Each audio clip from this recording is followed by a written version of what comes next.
Desiderio Desidravi. Du Saint-Père François. Ô évêques, prêtres et diacres, aux personnes consacrées, et aux fidèles laïcs, sur la formation liturgique du peuple de Dieu. Desiderio Desidravi. Hoc Pacem Ducar Vobiscum.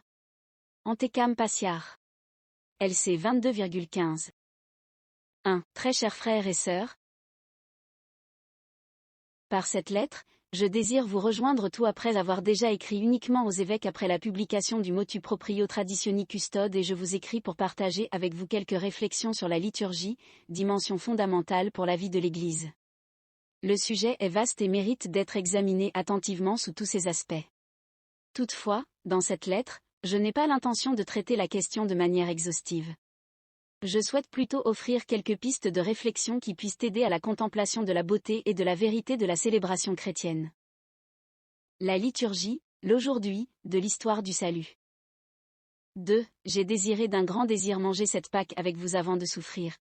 LC 22,15. Ces paroles de Jésus par lesquelles s'ouvre le récit de la dernière scène sont la fente par laquelle nous est donnée la surprenante possibilité de percevoir la profondeur de l'amour des personnes de la Sainte Trinité pour nous. 3. Pierre et Jean avaient été envoyés pour faire les préparatifs nécessaires pour manger la Pâque. Mais, à y regarder de plus près, toute la création, toute l'histoire qui allait finalement se révéler comme l'histoire du salut est une grande préparation à ce repas.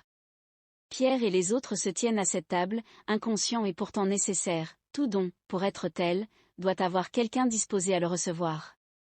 Dans ce cas, la disproportion entre l'immensité du don et la petitesse du destinataire est infinie et ne peut manquer de nous surprendre. Néanmoins, par la miséricorde du Seigneur, le don est confié aux apôtres afin qu'il soit apporté à tout homme et à toute femme.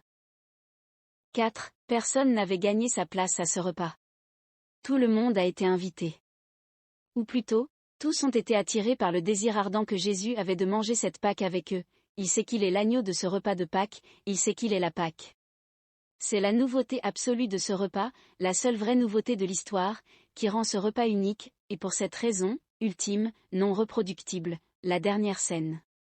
Cependant, son désir infini de rétablir cette communion avec nous, qui était et reste son projet initial, ne sera pas satisfait tant que tout homme, de toute tribu, langue, peuple et nation, AP 5,9, n'aura pas mangé son corps et bu son sang.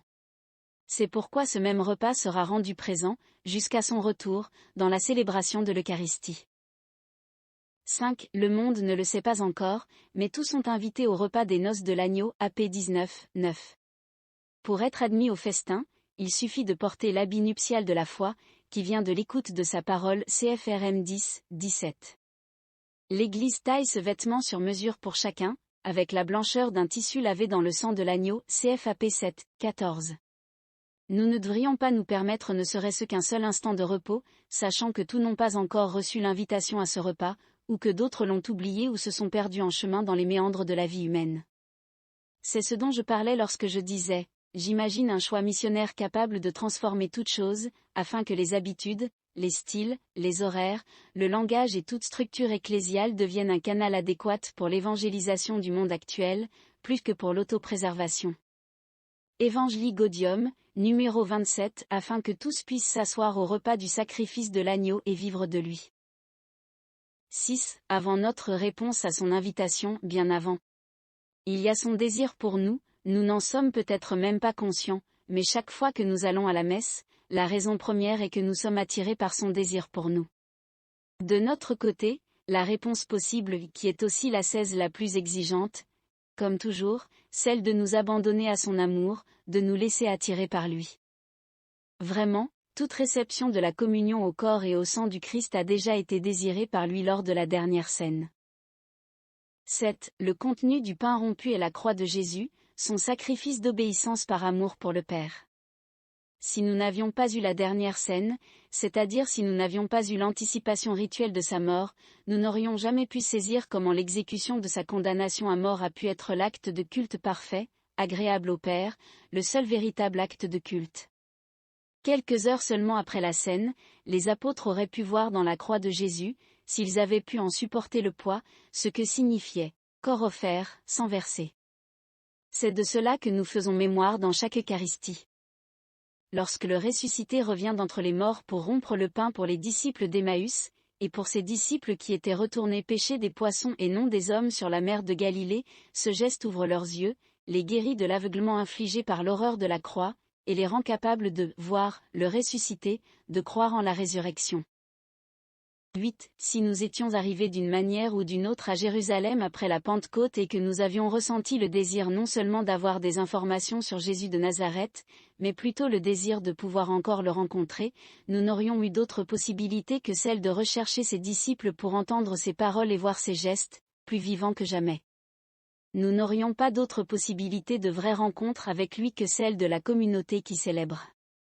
C'est pourquoi l'Église a toujours protégé comme son trésor le plus précieux le commandement du Seigneur, faites ceci en mémoire de moi. 9. Dès le début, l'Église était consciente qu'il ne s'agissait pas d'une représentation, aussi sacrée soit-elle, de la scène du Seigneur. Cela n'aurait eu aucun sens, et personne n'aurait pu penser à mettre en scène, surtout devant les yeux de Marie, la mère du Seigneur, ce moment le plus élevé de la vie du Maître. Dès le début, l'Église avait compris, éclairée par l'Esprit Saint, que ce qui, de Jésus, était visible, ce qui pouvait être vu avec les yeux et touché avec les mains, ses paroles et ses gestes, le caractère concret du Verbe incarné, tout de lui était passé dans la célébration des sacrements. La liturgie, lieu de la rencontre avec le Christ. 10. C'est là que réside toute la puissante beauté de la liturgie. Si la résurrection était pour nous un concept, une idée, une pensée, si le ressuscité était pour nous le souvenir du souvenir d'autres personnes, même si elles faisaient autorité, comme par exemple les apôtres, s'il ne nous était pas donné, à nous aussi, la possibilité d'une vraie rencontre avec lui, ce serait comme déclarer et puiser la nouveauté du Verbe fait chair. Au contraire, l'incarnation, en plus d'être le seul événement nouveau que l'histoire connaisse, est aussi la méthode même que la Sainte Trinité a choisie pour nous ouvrir le chemin de la communion. La foi chrétienne est soit une rencontre avec lui vivant, soit elle n'existe pas. 11. La liturgie nous garantit la possibilité d'une telle rencontre. Un vague souvenir de la dernière scène ne nous servirait à rien. Nous avons besoin d'être présents à ce repas, de pouvoir entendre sa voix, de manger son corps et de boire son sang. Nous avons besoin de lui. Dans l'Eucharistie et dans tous les sacrements, nous avons la garantie de pouvoir rencontrer le Seigneur Jésus et d'être atteints par la puissance de son mystère pascal. La puissance salvatrice du sacrifice de Jésus, de chacune de ses paroles, de chacun de ses gestes, de chacun de ses regards, de chacun de ses sentiments, nous parvient à travers la célébration des sacrements. Je suis Nicodème et la Samaritaine au puits, l'homme possédé par des démons à Capharnaüm et le paralytique dans la maison de Pierre, la femme pécheresse pardonnée et la femme affligée d'hémorragie, la fille de Jaïr et l'aveugle de Jéricho, Zachée et Lazare, le bon larron et Pierre pardonné. Le Seigneur Jésus, immolé, a vaincu la mort, mis à mort, il est toujours vivant, il continue à nous pardonner, à nous guérir, à nous sauver avec la puissance des sacrements. C'est la manière concrète, par le biais de l'incarnation, dont il nous aime. C'est la manière dont étanche la soif qu'il a de nous, comme il l'avait déclaré sur la croix JN 19,28. 12. Notre première rencontre avec sa Pâque est l'événement qui marque la vie de nous tous, croyant dans le Christ, notre baptême. Il ne s'agit pas d'une adhésion intellectuelle à sa pensée ni de l'acceptation d'un code de conduite imposé par lui. Il s'agit plutôt d'être plongé dans sa passion, sa mort, sa résurrection et son ascension.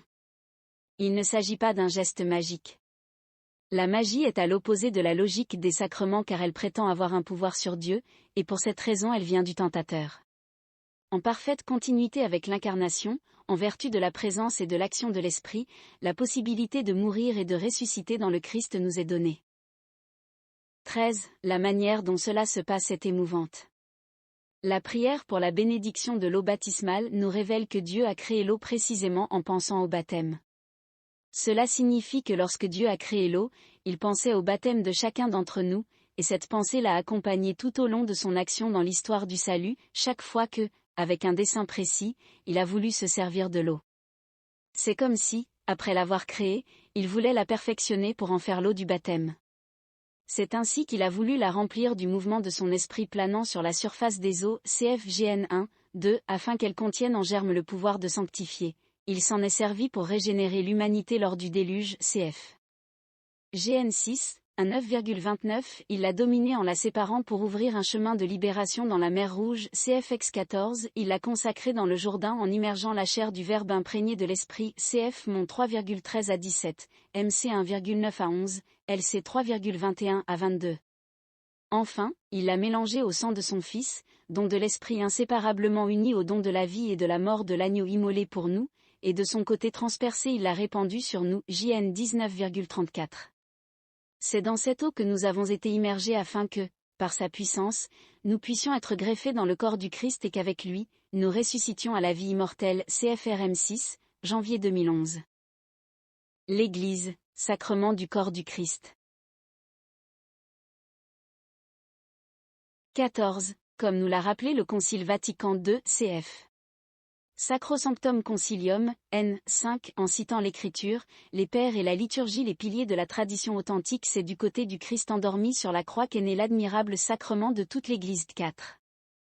Le parallèle entre le premier et le nouvel Adam est étonnant, de même que du côté du premier Adam, après l'avoir plongé dans un profond sommeil, Dieu a tiré Ève, de même du côté du nouvel Adam, endormi dans le sommeil de la mort sur la croix, naît la nouvelle Ève, l'Église.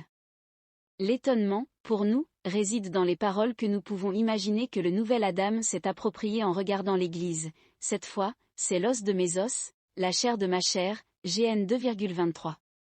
Pour avoir cru en sa parole et être descendus dans les eaux du baptême, nous sommes devenus l'os de ses os et la chair de sa chair. 15. Sans cette incorporation, il n'y a aucune possibilité de vivre la plénitude du culte rendu à Dieu.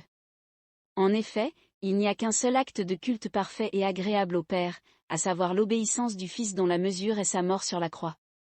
La seule façon de participer à son offrande est de devenir des fils dans le Fils. C'est le don que nous avons reçu. Le sujet qui agit dans la liturgie est toujours et uniquement le Christ-Église, le corps mystique du Christ. Le sens théologique de la liturgie. 16. Nous devons au concile et au mouvement liturgique qu'il a précédé la redécouverte d'une compréhension théologique de la liturgie et de son importance dans la vie de l'Église. De même que les principes généraux énoncés dans Sacrosanctum Concilium ont été fondamentaux pour la réforme de la liturgie, ils continuent à l'être pour la promotion de cette célébration pleine, consciente, active et féconde. Cf. Sacrosanctum Concilium non. 11.14, la liturgie étant la source première et indispensable à laquelle les fidèles peuvent puiser l'authentique esprit chrétien, Sacrosanctum Concilium, N.14. Par cette lettre, je voudrais simplement inviter toute l'Église à redécouvrir, à sauvegarder et à vivre la vérité et la force de la célébration chrétienne. Je voudrais que la beauté de la célébration chrétienne et ses conséquences nécessaires dans la vie de l'Église ne soient pas défigurées par une compréhension superficielle et réductrice de sa valeur, ou pire encore, par son instrumentalisation au service d'une vision idéologique, quelle qu'elle soit. La prière sacerdotale de Jésus à la dernière scène pour que tout soit un, JN 17,21, juge toutes nos divisions autour du pain rompu, sacrement de piété, signe d'unité, lien de charité. La liturgie, un antidote contre le venin de la mondanité spirituelle. 17. J'ai mis en garde à plusieurs reprises contre une tentation dangereuse pour la vie de l'Église, la mondanité spirituelle. J'en ai longuement parlé dans l'exhortation Evangelii Gaudium numéro 93 à 97, en identifiant le gnosticisme et le néopélagianisme comme les deux modes reliés entre eux qui alimentent cette mondanité spirituelle. Le premier réduit la foi chrétienne à un subjectivisme qui enferme l'individu, dans l'immanence de sa propre raison ou de ses propres sentiments, Evangelii Gaudium, N. 94. Le second annule la valeur de la grâce pour ne compter que sur ses propres forces, donnant lieu à un élitisme narcissique et autoritaire. Au lieu d'évangéliser, on analyse et on classe les autres, et au lieu de faciliter l'accès à la grâce, on consomme de l'énergie à contrôler. Evangelii Gaudium. N. 94. Ces formes déformées de christianisme peuvent avoir des conséquences désastreuses pour la vie de l'Église. 18. Il est évident, d'après ce que j'ai rappelé ci-dessus, que la liturgie est, par sa nature même, l'antidote le plus efficace contre ces poisons. Je parle évidemment de la liturgie dans son sens théologique et certainement pas Pie XII l'a déjà dit comme un cérémonial décoratif ou une simple somme de lois et de préceptes réglant le culte. 19. Si le gnosticisme nous intoxique avec le poison du subjectivisme, la célébration liturgique nous libère de la prison d'une autoréférentialité nourrie par son propre raisonnement et par le sentiment. L'action célébrative n'appartient pas à l'individu mais au Christ-Église, à la totalité des fidèles unis dans le Christ.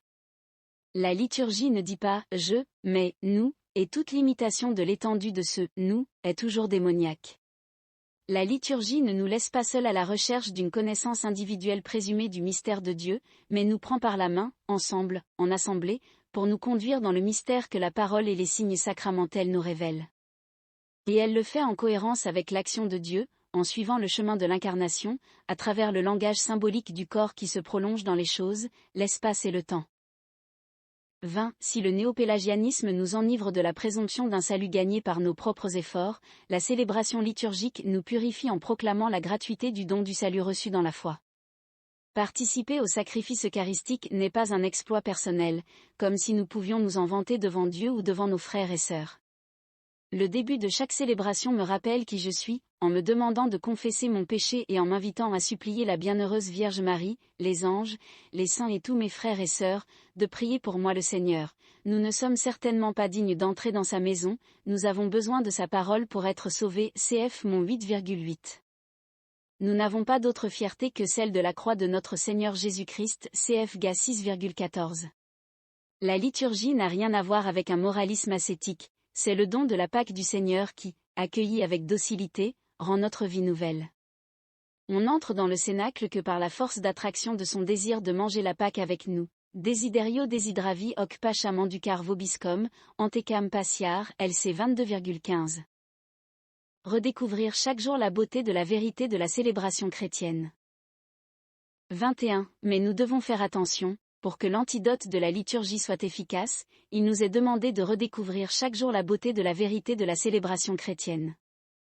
Je me réfère encore une fois au sens théologique, comme l'a admirablement décrit le numéro 7 de Sacrosanctum Concilium, la liturgie est le sacerdoce du Christ révélé et donné dans son mystère pascal, rendu présent et actif aujourd'hui par des signes sensibles eau, huile, pain, vin, gestes, paroles, afin que l'Esprit, en nous plongeant dans le mystère pascal, transforme toute notre vie, nous conformant toujours plus au Christ.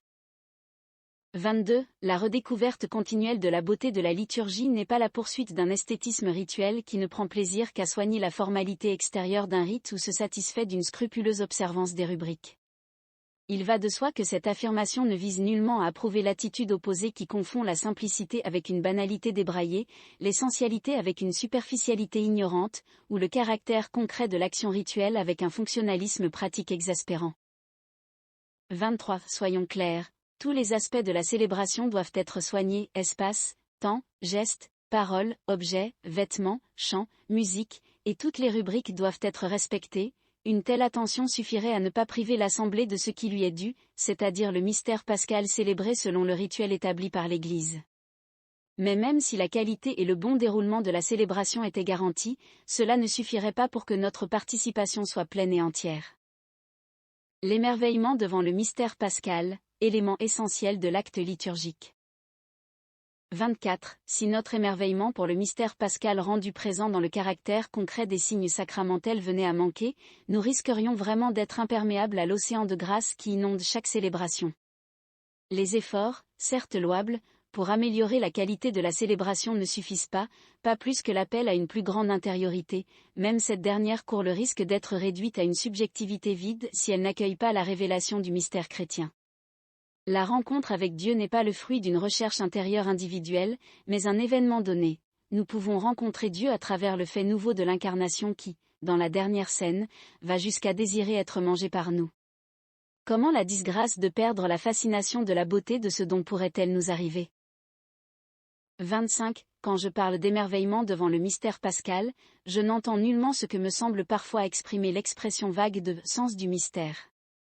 C'est parfois l'une des principales accusations portées contre la réforme liturgique. On dit que le sens du mystère a été supprimé de la célébration. L'émerveillement dont je parle n'est pas une sorte de désarroi devant une réalité obscure ou un rite énigmatique, mais c'est, au contraire, l'émerveillement devant le fait que le dessein salvifique de Dieu nous a été révélé dans la Pâque de Jésus, CFEP 1, mars 2014, dont l'efficacité continue à nous atteindre dans la célébration des mystères, c'est-à-dire des sacrements. Il n'en reste pas moins vrai que la plénitude de la révélation, par rapport à notre finitude humaine, une abondance qui nous transcende et qui aura son accomplissement à la fin des temps, lorsque le Seigneur reviendra. Si l'émerveillement est vrai, il n'y a aucun risque que nous ne percevions pas, même dans la proximité voulue par l'incarnation, l'altérité de la présence de Dieu. Si la Réforme avait éliminé ce vague sens du mystère, ce serait un mérite plutôt qu'une accusation fondée. La beauté, tout comme la vérité, suscite toujours l'admiration, et lorsqu'elle est rapportée au mystère de Dieu, elle conduit à l'adoration. 26. L'émerveillement est une partie essentielle de l'acte liturgique car c'est l'attitude de ceux qui se savent confrontés à la particularité des gestes symboliques, c'est l'émerveillement de celui qui fait l'expérience de la puissance du symbole, qui ne consiste pas à se référer à un concept abstrait mais à contenir et à exprimer dans sa concrétude même ce qu'il signifie. La nécessité d'une formation liturgique sérieuse et vitale. 27. La question fondamentale est donc la suivante. Comment retrouver la capacité de vivre pleinement l'action liturgique? Tel était l'objectif de la réforme du Concile. Le défi est très exigeant car l'homme moderne, pas dans toutes les cultures au même degré, a perdu la capacité de s'engager dans l'action symbolique qui est une caractéristique essentielle de l'acte liturgique.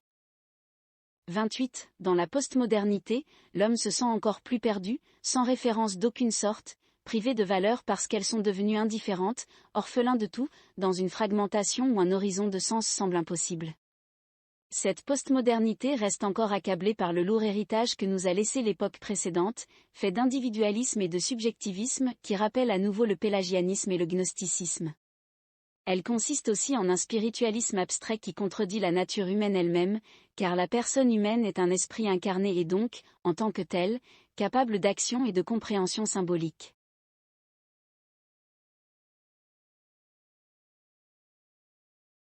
29. C'est avec cette réalité du monde moderne que l'Église, réunie en concile, a voulu se confronter, en réaffirmant sa conscience d'être le sacrement du Christ, la lumière des nations, l'humaine gentium, en se mettant religieusement à l'écoute de la parole de Dieu, Dei verbum, et en reconnaissant comme siennes les joies et les espérances, gaudium et spes, des hommes d'aujourd'hui. Les grandes constitutions conciliaires sont inséparables, et ce n'est pas un hasard si cet immense effort de réflexion du concile œcuménique qui est la plus haute expression de la synodalité dans l'Église et dont je suis appelé, avec vous tous, à être le gardien de la richesse a commencé par une réflexion sur la liturgie, Sacrosanctum Concilium. 30. En clôturant la deuxième session du Concile, le 4 décembre 1963, saint Paul VI s'est exprimé ainsi.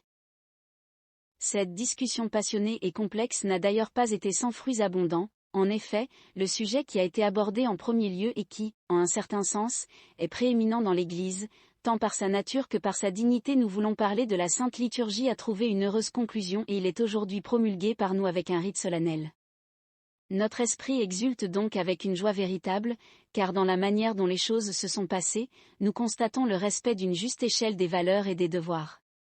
Dieu doit occuper la première place, la prière envers lui est notre premier devoir.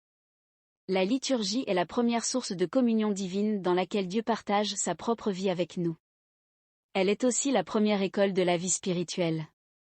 La liturgie est le premier don que nous devons faire au peuple chrétien uni à nous par la foi et la ferveur de ses prières. C'est enfin la première invitation faite au genre humain, afin que se délisse à langue muette pour que s'élève une prière sainte et sincère et qu'elle fasse l'expérience de cette force indescriptible et régénératrice qui se trouve lorsqu'il se joigne à nous pour proclamer les louanges de Dieu et les espoirs du cœur humain par Jésus-Christ et dans l'Esprit Saint. 31. Dans cette lettre, je ne peux pas m'attarder avec vous sur la richesse des diverses expressions de ce passage, que je laisse à votre méditation. Si la liturgie est le sommet vers lequel tend l'action de l'Église, et en même temps, la source d'où découle toute son énergie, Sacrosanctum Concilium, N.10, alors on comprend bien l'enjeu de la question liturgique. Il serait banal de considérer les tensions, malheureusement présentes autour de la célébration, comme une simple divergence entre différentes sensibilités envers une forme rituelle. La problématique est avant tout ecclésiologique. Je ne vois pas comment on peut dire que l'on reconnaît la validité du concile, encore que je m'étonne qu'un catholique puisse prétendre ne pas le faire et ne pas accepter la réforme liturgique née de Sacrosanctum Concilium, un document qui exprime la réalité de la liturgie en lien intime avec la vision de l'Église admirablement décrite par Lumen Gentium. Pour cette raison, comme je l'ai expliqué dans la lettre envoyée à tous les évêques, j'ai estimé qu'il était de mon devoir d'affirmer que les livres liturgiques promulgués par les saints pontifes Paul VI et Jean-Paul II, conformément au décret du Concile Vatican II, sont l'unique expression de la lex orandi du rite romain, motu proprio traditioni custode, article 1. La non-acceptation de la réforme, ainsi qu'une compréhension superficielle de celle-ci, nous détourne de la tâche de trouver les réponses à la question que je répète: comment pouvons-nous grandir dans la capacité de vivre pleinement l'action liturgique? Comment continuer à nous laisser surprendre par ce qui se passe dans la célébration sous nos yeux? Nous avons besoin d'une formation liturgique sérieuse et vitale. 32. Revenons encore une fois au Cénacle de Jérusalem. Au matin de la Pentecôte naît l'Église, cellule initiale de l'humanité nouvelle. Seule la communauté des hommes et des femmes, réconciliés parce que pardonnés, vivant parce qu'il est vivant, vrai parce qu'habité par l'esprit de vérité, peut ouvrir l'espace étroit de l'individualisme spirituel. 33. C'est la communauté de la Pentecôte qui est capable de rompre le pain dans la certitude que le Seigneur est vivant, ressuscité des morts, présent par sa parole, par ses gestes, par l'offrande de son corps et de son sang. Dès lors, la célébration devient le lieu privilégié, quoique pas le seul, de la rencontre avec lui. Nous savons que c'est seulement par cette rencontre que l'homme devient pleinement homme. Seule l'Église de la Pentecôte peut concevoir l'être humain comme une personne, ouverte à une relation pleine et entière avec Dieu, avec la création et avec ses frères et sœurs. 34. C'est ici que se pose la question décisive de la formation liturgique. Gardini dit: voici, la première tâche pratique à accomplir. Portée par cette transformation intérieure de notre époque, nous devons réapprendre à vivre comme hommes en un rapport religieux. C'est ce que la liturgie rend possible. Pour cela, nous devons être formés. Gardini lui-même n'hésite pas à affirmer que sans formation liturgique, les réformes des rites et des textes ne seront d'aucune aide. Je n'ai pas l'intention de traiter maintenant de manière exhaustive le thème très riche de la formation liturgique. Je voudrais seulement proposer quelques pistes de réflexion. Je pense que nous pouvons distinguer deux aspects, la formation pour la liturgie et la formation par la liturgie. La première est fonctionnelle, la seconde, essentielle. 35. Il est nécessaire de trouver les modalités d'une formation à l'étude de la liturgie. Depuis le début du mouvement liturgique, beaucoup a été fait à cet égard, avec de précieuses contributions de la part de chercheurs et d'institutions académiques. Néanmoins, il est important aujourd'hui de diffuser cette connaissance au-delà du milieu universitaire, de manière accessible, afin que chaque fidèle puisse grandir dans la connaissance du sens théologique de la liturgie. C'est la question décisive, qui fonde tout type de compréhension et toute pratique liturgique. Elle fonde également la célébration elle-même, en aidant tout et chacun à acquérir la capacité de comprendre les textes œcologiques, les dynamiques rituelles et leur signification anthropologique.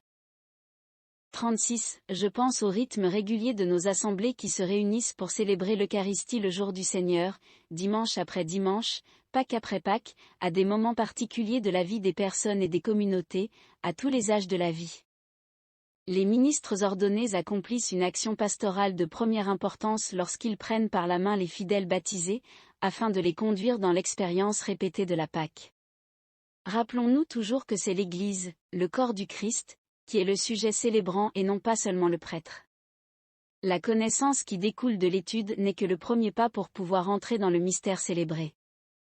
Il est évident que pour pouvoir conduire leurs frères et sœurs, les ministres qui président l'Assemblée doivent connaître le chemin en l'ayant étudié selon l'itinéraire donné pour leurs études théologiques, mais aussi en ayant fréquenté la liturgie dans la pratique effective d'une expérience de foi vivante, nourrie par la prière et certainement pas seulement comme une obligation à remplir.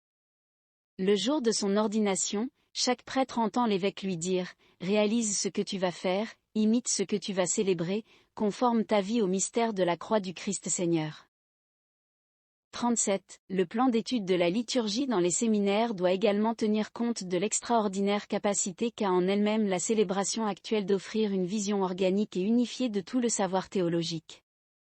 Chaque discipline de la théologie, chacune selon sa propre perspective, doit montrer son lien intime avec la liturgie, en vertu de laquelle se révèle et se réalise l'unité de la formation sacerdotale cf. Sacrosanctum Concilium n.16. Une approche liturgico-sapientielle de la formation théologique dans les séminaires aurait certainement aussi des effets positifs dans l'action pastorale. Il n'y a pas d'aspect de la vie ecclésiale qui ne trouve son sommet et sa source dans la liturgie. Plus que le résultat de programmes élaborés, une pratique pastorale globale, organique et intégrée est la conséquence du fait de placer l'Eucharistie dominicale, fondement de la communion, au centre de la vie de la communauté. La compréhension théologique de la liturgie ne permet en aucun cas de comprendre ces paroles comme si tout était réduit à l'aspect cultuel. Une célébration qui n'évangélise pas n'est pas authentique, de même qu'une annonce qui ne conduit pas à une rencontre avec le Seigneur ressuscité dans la célébration n'est pas authentique. Enfin l'une et l'autre, sans le témoignage de la charité, ne sont qu'un cuivre qui résonne, une cymbale retentissante cf 1 Cor 13,1. 38. Pour les ministres comme pour tous les baptisés, la formation liturgique dans son sens premier n'est pas quelque chose qui peut être acquis une fois pour toutes. Puisque le don du mystère célébré dépasse notre capacité de le connaître, cet effort doit certainement accompagner la formation permanente de tous, avec l'humilité des petits, l'attitude qui ouvre à l'émerveillement. 39. Une dernière observation sur les séminaires. En plus d'un programme d'études, ils doivent offrir la possibilité de vivre une célébration non seulement exemplaire du point de vue rituel, mais aussi authentique et vivante, qui permette de vivre une véritable communion avec Dieu, cette même communion vers laquelle doit tendre la connaissance théologique. Seule l'action de l'Esprit peut parfaire notre connaissance du mystère de Dieu, qui n'est pas une question de compréhension mentale mais de relation qui touche toute la vie. Cette expérience est fondamentale pour que les séminaristes, une fois devenus ministres ordonnés, puissent accompagner les communautés sur le même chemin de connaissance du mystère de Dieu, qui est le mystère de l'amour. 40. Cette dernière considération nous amène à réfléchir sur le deuxième sens que nous pouvons comprendre dans l'expression « formation liturgique ». Je me réfère au fait que nous sommes formés, chacun selon sa vocation, à partir de la participation à la célébration liturgique. Même la connaissance qui vient des études, dont je parlais tout à l'heure, pour qu'elle ne devienne pas une sorte de rationalisme, doit servir à réaliser l'action formatrice de la liturgie elle-même en chaque croyant dans le Christ.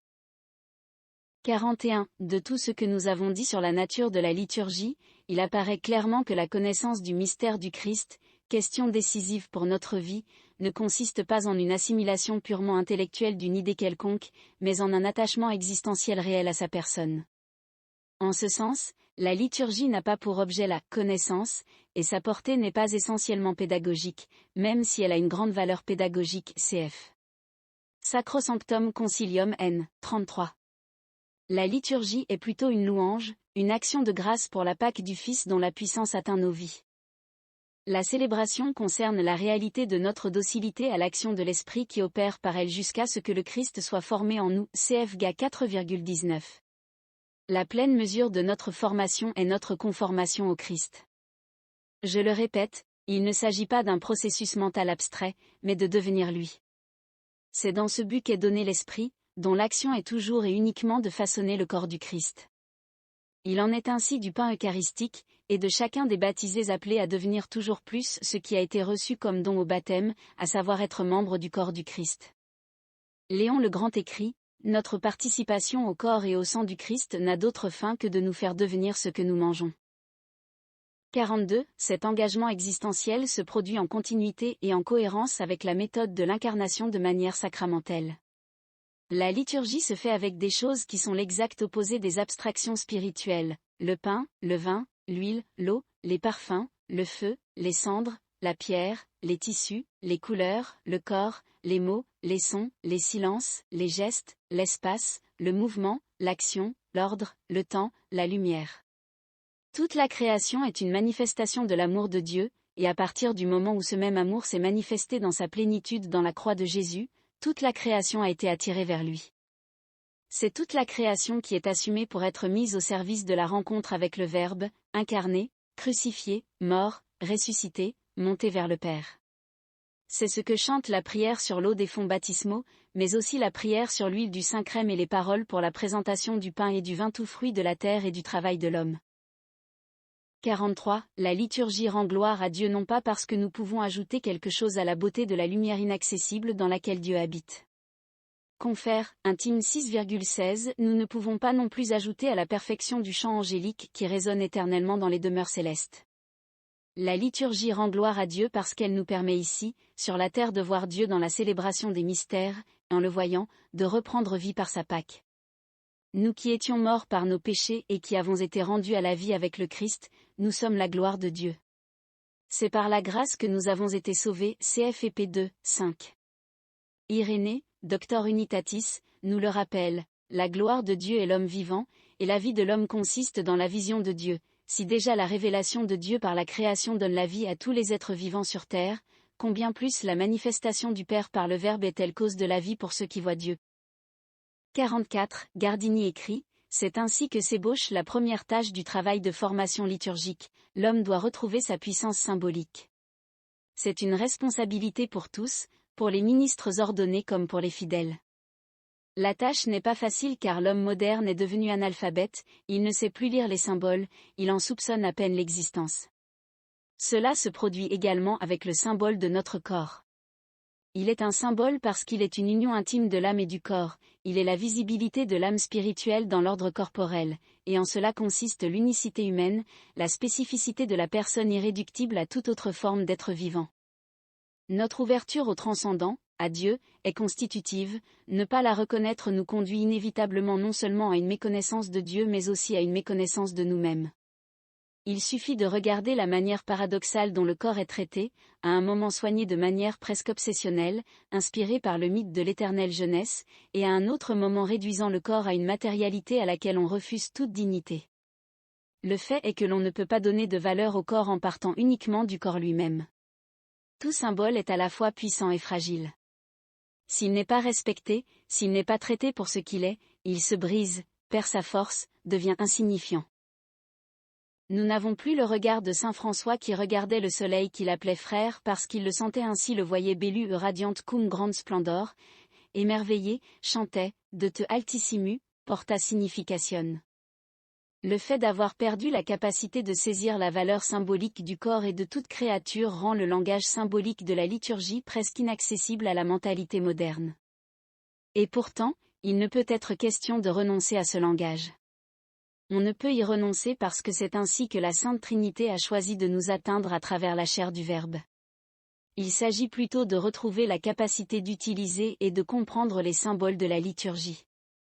Nous ne devons pas perdre espoir car cette dimension en nous, comme je viens de le dire, est constitutive, et malgré les méfaits du matérialisme et du spiritualisme tous deux négateurs de l'unité de l'âme et du corps, elle est toujours prête à ressurgir, comme toute vérité. 45. Ainsi, la question que je veux poser est la suivante, comment pouvons-nous redevenir capables de symboles? Comment pouvons-nous à nouveau savoir les lire et être capables de les vivre? Nous savons bien que la célébration des sacrements, par la grâce de Dieu, est efficace en soi ex opere operato, mais cela ne garantit pas le plein engagement des personnes sans une manière adéquate de se situer par rapport au langage de la célébration. Une lecture symbolique n'est pas une connaissance purement intellectuelle, ni l'acquisition de concepts, mais plutôt une expérience vitale. 46. Avant tout, nous devons retrouver la confiance dans la création. Je veux dire que les choses, les sacrements, sont faites de choses viennent de Dieu. C'est vers lui qu'elles sont orientées, et c'est par lui qu'elles ont été assumées, et assumées de manière particulière dans l'incarnation, afin de devenir des instruments de salut, des véhicules de l'esprit, des canaux de la grâce. En cela, il est clair que la distance est grande entre cette vision et une vision matérialiste ou spiritualiste. Si les choses créées sont une partie si fondamentale, si essentielle, de l'action sacramentelle qui réalise notre salut, alors nous devons nous disposer en leur présence avec un regard neuf, non superficiel, respectueux et reconnaissant. Dès le début, les choses créées contiennent le germe de la grâce sanctifiante des sacrements. 47. Toujours en pensant à la manière dont la liturgie nous forme, une autre question décisive est l'éducation nécessaire pour pouvoir acquérir l'attitude intérieure qui nous permettra d'utiliser et de comprendre les symboles liturgiques. Permettez-moi de l'exprimer d'une manière simple. Je pense aux parents, ou plus peut-être, aux grands-parents, mais aussi à nos pasteurs et catéchistes. Beaucoup d'entre nous ont appris de la force des gestes de la liturgie, comme, par exemple, le signe de la croix, l'agenouillement, les formules de notre foi. Peut-être n'avons-nous pas de souvenir de cet apprentissage, mais nous pouvons facilement imaginer le geste d'une grande main qui prend la petite main d'un enfant et l'accompagne lentement en traçant pour la première fois sur son corps le signe de notre salut. Des paroles accompagnent le mouvement, elles aussi dites lentement, presque comme si elles voulaient s'approprier chaque instant du geste, prendre possession de tout le corps, au nom du Père, et du Fils, et du Saint-Esprit. Amen. Et puis la main de l'enfant est laissée seule, et on la regarde répéter toute seule, avec une aide toute proche en cas de besoin. Mais ce geste est maintenant consigné, comme une habitude qui va grandir avec lui, en lui donnant un sens que seul l'Esprit sait lui donner. Dès lors, ce geste, avec sa force symbolique, est à nous, il nous appartient, ou mieux, nous lui appartenons. Il nous donne une forme. Nous sommes formés par lui. Il n'est pas nécessaire de faire beaucoup de discours ici. Il n'est pas nécessaire d'avoir tout compris dans ce geste. Ce qu'il faut, c'est être petit, à la fois en l'enseignant et en le recevant. Le reste est l'œuvre de l'Esprit. C'est ainsi que nous sommes initiés au langage symbolique. Nous ne pouvons pas nous laisser dépouiller d'une telle richesse. En grandissant, nous aurons d'autres moyens de comprendre, mais toujours à condition de rester petits. Ars celebrandi. 48. L'art celebrandi, l'art de célébrer, est certainement l'une des façons de prendre soin des symboles de la liturgie et de croître dans une compréhension vitale de ceux-ci. Cette expression est également sujette à différentes interprétations. Son sens devient clair si elle est comprise en référence au sens théologique de la liturgie décrit dans Sacrosanctum Concilium au numéro 7 et auquel j'ai déjà fait référence à plusieurs reprises. L'art celebrandi ne peut être réduit à la simple observation d'un système de rubriques, il faut encore moins le considérer comme une créativité de l'imagination parfois sauvage sans règles. Le rite est en soi une norme, et la norme n'est jamais une fin en soi, mais elle est toujours au service d'une réalité supérieure qu'elle entend protéger. 49. Comme dans tout art, l'art celebrandi requiert différents types de connaissances. Tout d'abord, il faut comprendre le dynamisme qui se déploie à travers la liturgie. L'action de la célébration est le lieu, par le biais du mémorial, le mystère pascal est rendu présent afin que les baptisés, par leur participation, puissent en faire l'expérience dans leur propre vie. Sans cette compréhension, la célébration tombe facilement dans le souci de ce qui est extérieur, plus ou moins raffiné, ou dans le souci des seules rubriques, plus ou moins rigides. Ensuite, il est nécessaire de savoir comment l'Esprit Saint agit dans chaque célébration. L'art de célébrer doit être en harmonie avec l'action de l'Esprit. C'est seulement ainsi qu'il sera libre des subjectivismes qui sont le fruit de la domination des goûts individuels. Ce n'est qu'ainsi qu'il sera libre de l'invasion d'éléments culturels assumés sans discernement et qui n'ont rien à voir avec une compréhension correcte de l'inculturation. Enfin, il est nécessaire de comprendre la dynamique du langage symbolique, sa nature particulière, son efficacité. 50. Avec ces brèves indications, il devrait être clair que l'art de la célébration ne s'improvise pas. Comme tout art, il exige une application constante. Pour un artisan, la technique suffit. Mais pour un artiste, en plus des connaissances techniques, il faut aussi de l'inspiration, qui est une forme positive de possession. Le véritable artiste ne possède pas un art, mais il est possédé par lui. On n'apprend pas l'art de célébrer en fréquentant un cours d'art oratoire ou de technique de communication persuasive. Je ne juge pas les intentions, je ne fais qu'observer les effets. Tout outil peut être utile, mais il doit être au service de la nature de la liturgie et de l'action de l'Esprit Saint. Il faut un engagement soutenu dans la célébration, permettant à la célébration elle-même de nous transmettre son article. Gardini écrit, « Nous devons comprendre à quel point nous nous sommes profondément enlisés dans l'individualisme et le subjectivisme, à quel point nous nous sommes maintenant affaiblis et combien étroite est devenue la dimension de notre vie religieuse. L'ardent désir de cultiver un grand style de prière doit à nouveau s'éveiller, la volonté d'essentialité doit aussi revivre dans la prière. La voie à suivre pour y arriver est celle de la discipline, du renoncement aux satisfactions faciles et sans effort, du travail rigoureux, accompli dans l'obéissance à l'Église, pour notre conduite et notre être religieux. C'est ainsi que l'on apprend l'art de célébrer. 51. En parlant de ce thème, nous sommes enclins à penser qu'il ne concerne que les ministres ordonnés qui exercent le service de la présidence. Mais en fait, il s'agit d'une attitude que tous les baptisés sont appelés à vivre. Je pense à tous les gestes et à toutes les paroles qui appartiennent à l'assemblée: se rassembler, marcher en procession, s'asseoir, se tenir debout, s'agenouiller, chanter, se taire, acclamer, regarder, écouter. Ce sont autant de façons par lesquelles l'assemblée, comme un seul homme, né 8,1, participe à la célébration. Effectuer tous ensemble le même geste, parler tout d'une seule voix, cela transmet à chaque individu l'énergie de toute l'assemblée. Il s'agit d'une uniformité qui non seulement ne brime pas mais, au contraire, éduque le fidèle individuel à découvrir l'unicité authentique de sa personnalité non pas dans des attitudes individualistes mais dans la conscience d'être un seul corps. Il ne s'agit pas de suivre un livre de bonne manière liturgique. Il s'agit plutôt d'une « discipline » au sens où l'entend Gardini qui, si elle est observée, nous forme authentiquement.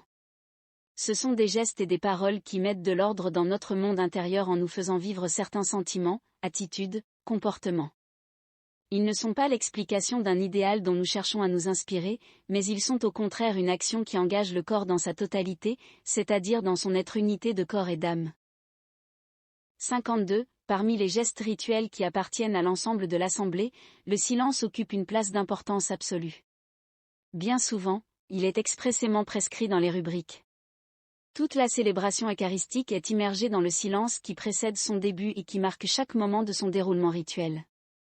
En effet, il est présent dans l'acte pénitentiel, après l'invitation, prions, dans la liturgie de la parole avant les lectures, entre les lectures et après l'homélie, dans la prière eucharistique, après la communion.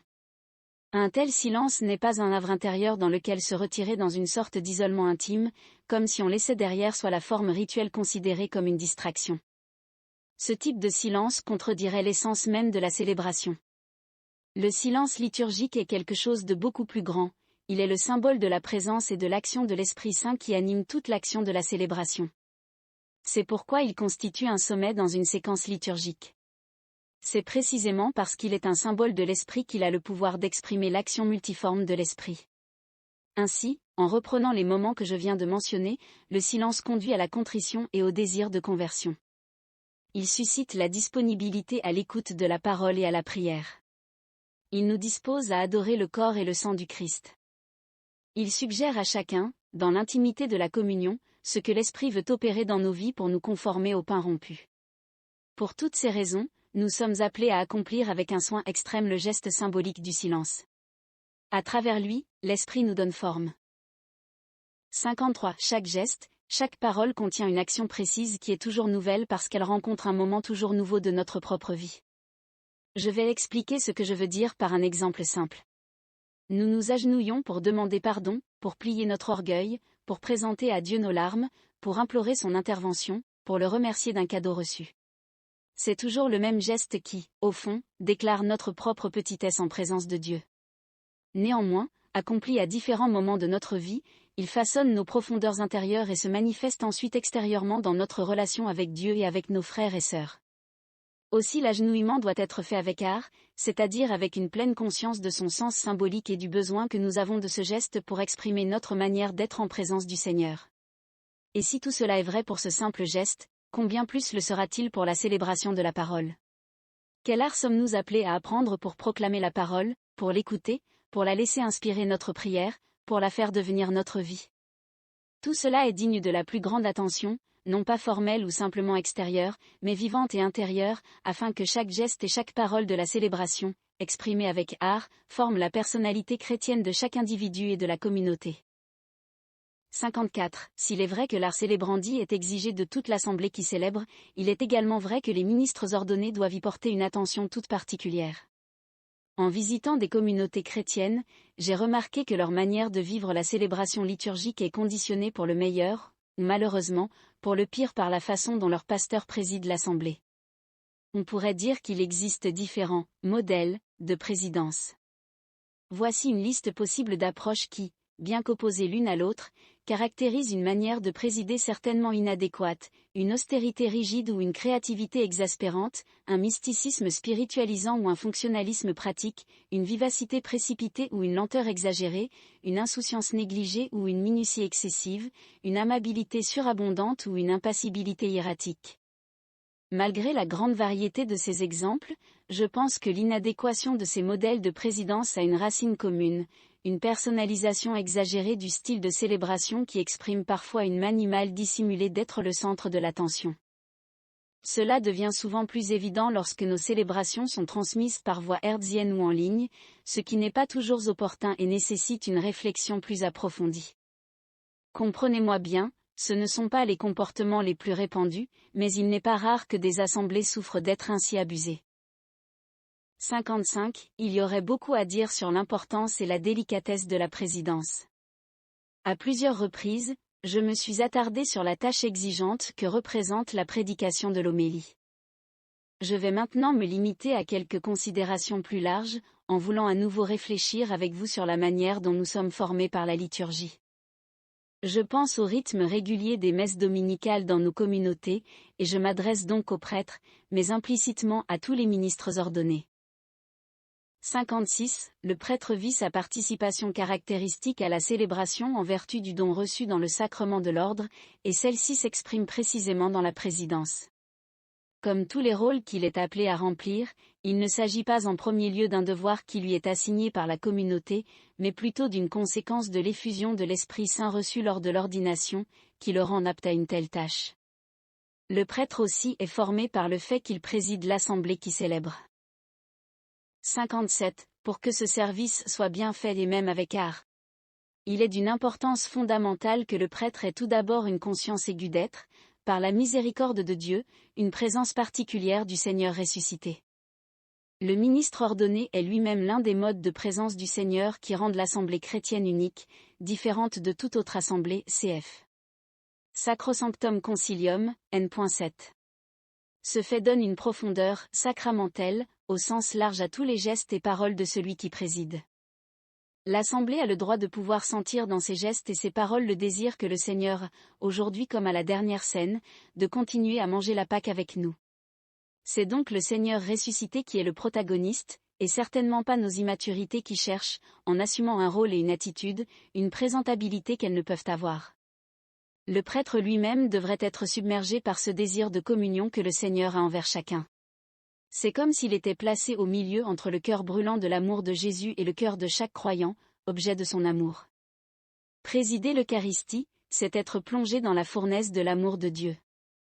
Lorsqu'il nous sera donné de comprendre cette réalité, ou même simplement d'en avoir l'intuition, nous n'aurons certainement plus besoin d'un directoire qui nous imposerait le comportement adéquat. Si nous en avons besoin, c'est à cause de la dureté de notre cœur. La norme la plus élevée, et donc la plus exigeante, est la réalité même de la célébration eucharistique, qui sélectionne les mots, les gestes, les sentiments qui nous feront comprendre si notre usage de ceux-ci est ou non à la hauteur de la réalité qu'ils servent. Il est évident que cela ne s'improvise pas. C'est un article. Cela demande de la part du prêtre de l'application, un entretien assidu du feu de l'amour du Seigneur qu'il est venu allumer sur la terre, CFLC 12,49. 58. Lorsque la première communauté rompt le pain en obéissant au commandement du Seigneur, elle le fait sous le regard de Marie qui accompagne les premiers pas de l'Église. Tous étaient assidus à la prière, avec des femmes, avec Marie la mère de Jésus, AC 1,14. La Vierge Mère veille, sur les gestes de son Fils confiés aux apôtres. Comme elle l'a fait après les paroles de l'ange Gabriel, elle garde à nouveau dans son cœur, ces gestes qui font le corps de son Fils. Le prêtre, qui répète ces gestes en vertu du don reçu dans le sacrement de l'ordre, est lui-même protégé dans le cœur de la Vierge. Avons-nous vraiment besoin ici d'une règle pour nous dire comment nous devons agir ? 59. Devenus des instruments pour allumer le feu de l'amour du Seigneur sur la terre, protégés dans le cœur de Marie, Vierge faite Église, comme le chantait saint François, les prêtres doivent laisser l'Esprit Saint agir sur eux, pour mener à bien l'œuvre qu'il a commencée en eux lors de leur ordination. L'action de l'Esprit leur offre la possibilité d'exercer leur ministère de présidence de l'Assemblée eucharistique avec la crainte de Pierre, conscient d'être pécheur, LC 5,1 à 11, avec la puissante humilité du serviteur souffrant, CFIS 42 SS, avec le désir d'être mangé par les personnes qui leur sont confiées dans l'exercice quotidien du ministère. 60. C'est la célébration elle-même qui éduque le prêtre à ce niveau et à cette qualité de présidence. Il ne s'agit pas, je le répète, d'une adhésion mentale, même si tout notre esprit ainsi que toute notre sensibilité doivent y être engagés. Ainsi, le prêtre se forme en présidant les paroles et les gestes que la liturgie met sur ses lèvres et dans ses mains. Il n'est pas assis sur un trône car le Seigneur règne avec l'humilité de celui qui sert. Il ne détourne pas l'attention de la centralité de l'autel, symbole du Christ, car c'est de son côté transpercé qu'il laissa couler l'eau et le sang, source des sacrements de l'Église et le centre de notre louange et de notre action de grâce. En s'approchant de l'autel pour l'offrande, le prêtre est éduqué à l'humilité et à la contrition par les paroles, le cœur humble et contrit, nous te supplions, Seigneur, accueille-nous, que notre sacrifice, en ce jour, trouve grâce devant toi, Seigneur notre Dieu. Il ne peut pas compter sur lui-même pour le ministère qui lui est confié, car la liturgie l'invitait à prier pour être purifié par le signe de l'eau, lorsqu'il dit « Lave-moi de mes fautes, Seigneur, et purifie-moi de mon péché ». Les mots que la liturgie place sur ses lèvres ont des contenus différents qui exigent des tonalités spécifiques. L'importance de ces paroles exige du prêtre un véritable hardissendi. Celle-ci donne forme à ses sentiments intérieurs, tantôt dans la supplication du Père au nom de l'Assemblée, tantôt dans l'exhortation adressée à l'Assemblée, tantôt dans l'acclamation d'une seule voix avec toute l'Assemblée. Dans la prière eucharistique à laquelle participent aussi tous les baptisés, en écoutant avec révérence et en silence, et en intervenant dans les acclamations celui qui préside à la force, au nom de tout le peuple saint, de rappeler devant le Père l'offrande de son Fils dans la dernière scène, afin que ce don immense soit rendu nouvellement présent sur l'autel. À cette offrande, il participe par l'offrande de lui-même. Le prêtre ne peut pas raconter la scène au Père sans y participer lui-même. Il ne peut pas dire « Prenez, et mangez-en tous, ceci est mon corps livré pour vous », et ne pas vivre le même désir d'offrir son propre corps, sa propre vie, pour le peuple qui lui est confié. C'est ce qui se passe dans l'exercice de son ministère. De tout cela et de beaucoup d'autres choses, le prêtre est continuellement formé par l'action de célébrer.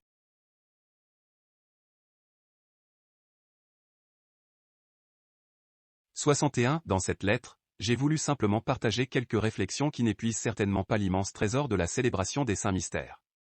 Je demande à tous les évêques, prêtres et diacres, aux formateurs des séminaires, aux enseignants des facultés et des écoles de théologie, à tous les catéchistes d'aider le saint peuple de Dieu à puiser dans ce qui est la première source de la spiritualité chrétienne.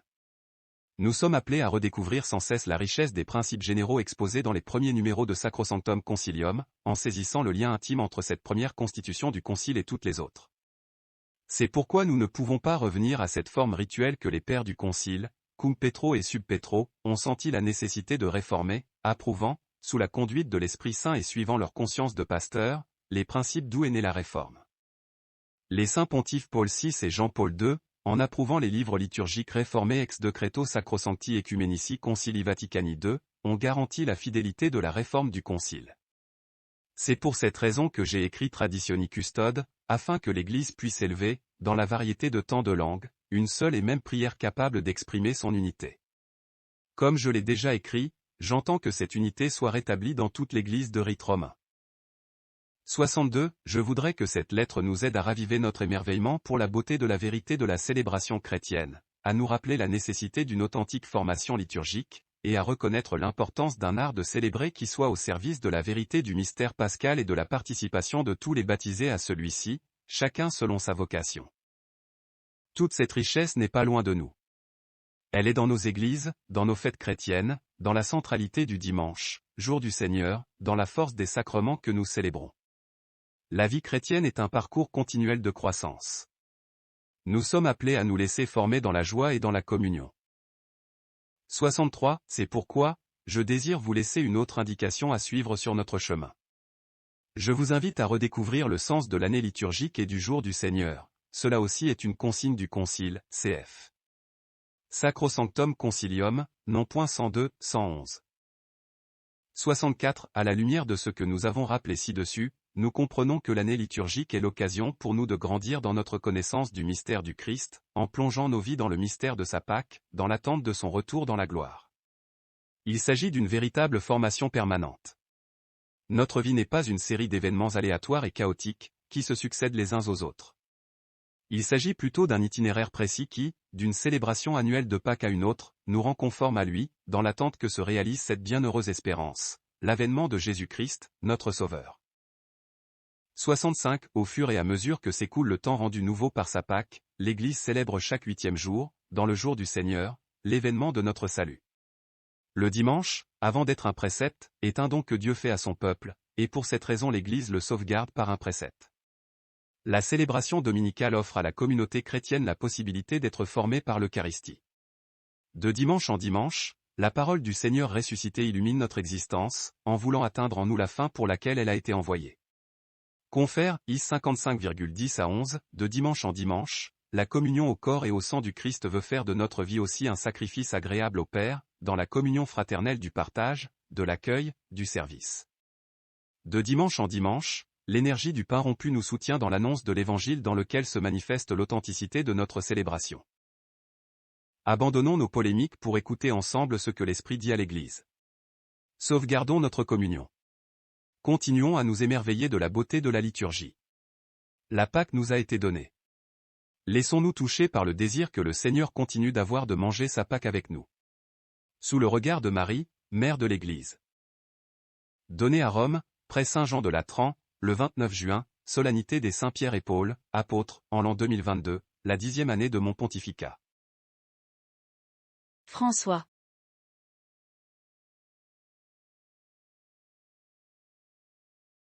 L'humanité entière tremble. L'univers entier tremble et le ciel se réjouit. Quand sur l'autel, dans la main du prêtre, le Christ, le Fils du Dieu vivant, est présent. Aux hauteurs admirables et valeurs stupéfiantes, aux sublimes humilités, aux humbles sublimité, que le Seigneur de l'univers, Dieu et Fils de Dieu, s'humilie au point de se cacher, pour notre salut, sous un petit semblant de pain. Voyez, mes frères, l'humilité de Dieu, et ouvrez vos cœurs devant lui. Humiliez-vous aussi, afin d'être élevés par lui. Ne retenez donc rien de vous-même, afin que vous soyez reçus en tout et pour tout, par celui qui s'offre entièrement à vous. Saint François d'Assise. Lettre à tout l'ordre 2,26-29.